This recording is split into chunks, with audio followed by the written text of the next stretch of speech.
Does hijama have any side effect? अभी ये important है ना कि सभी लोगों का मानना ये है कि नेचुरल मेडिसिन है, हर्बल मेडिसिन है, साइड इफेक्ट हो नहीं सकते।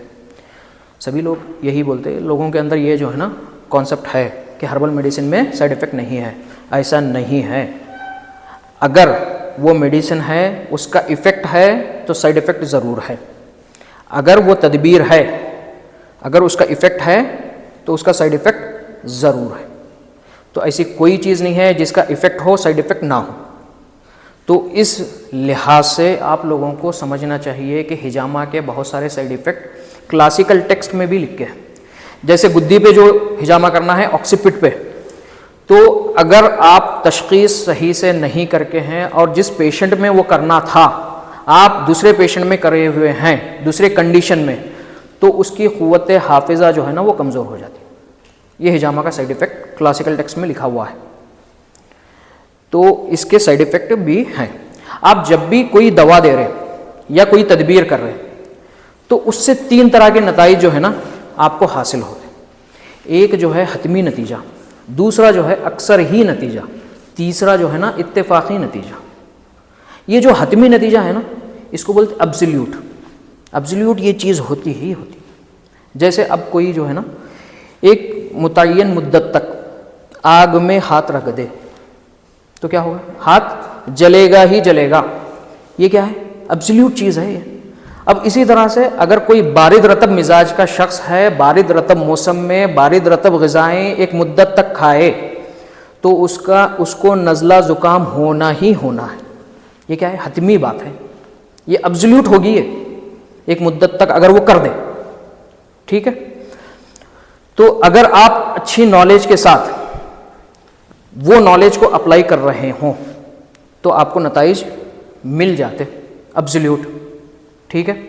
अब हिजामा जो है ना ये एक टेक्निक है, फ़न है, जैसे सर्जरी है, डेंचर बनाना है। इसमें आप परफेक्ट कब होते?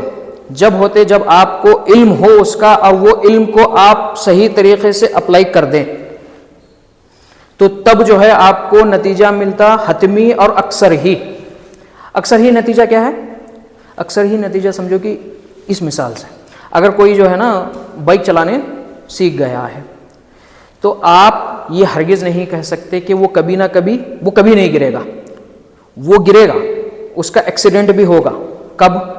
जब वो जो सीखने के जो उसके उसूल थे उसको भूल जाए, वो गलत तरीक़े से बाइक चलाए तो वो गिर भी सकता, उसका एक्सीडेंट हो भी सकता।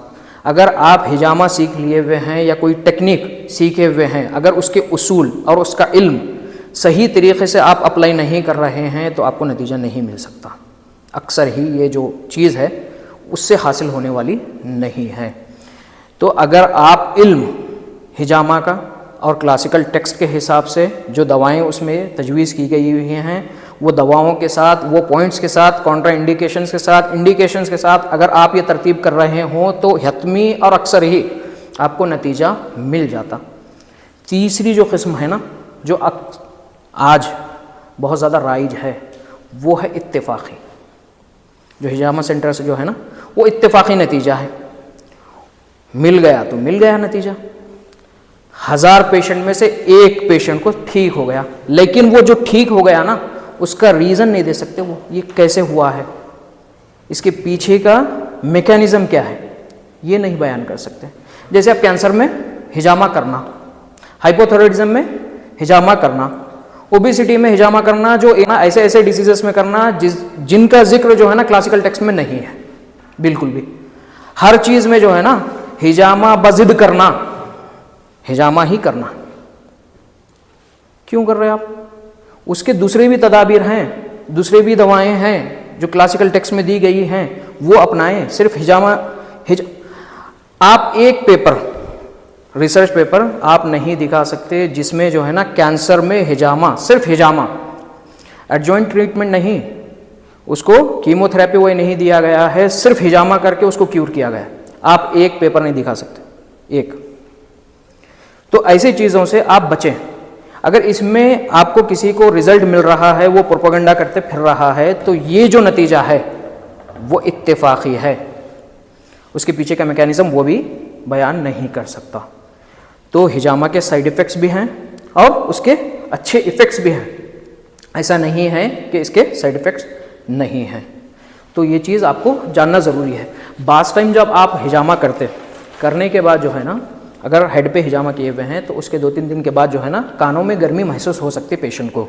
تو وہ اس وجہ سے رہتا ہے کہ مواد جو ہے نا ابھی بہت زیادہ سر کے اوپر چڑھ رہے ہیں، تو وہ گرمی ہو سکتی ہے، وہ سائڈ افیکٹ نہیں ہے. بعض ٹائم جو ہے نا پیشنٹ کو غشی آ سکتی، وہ غشی اس وجہ سے ہوتی کہ آپ جو ہے نا وہ سفرے کے لیے مستعد تھا، تو آپ اس میں جیسے کہ فصل میں بیان کیا میں کہ صفرا جو ہے نا وہ اس کا اسباب ہوتا معدے پہ، تو اس وجہ سے غشی آ سکتی یا متلی آ سکتی.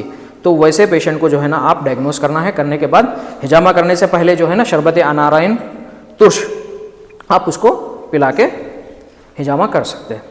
ٹھیک ہے.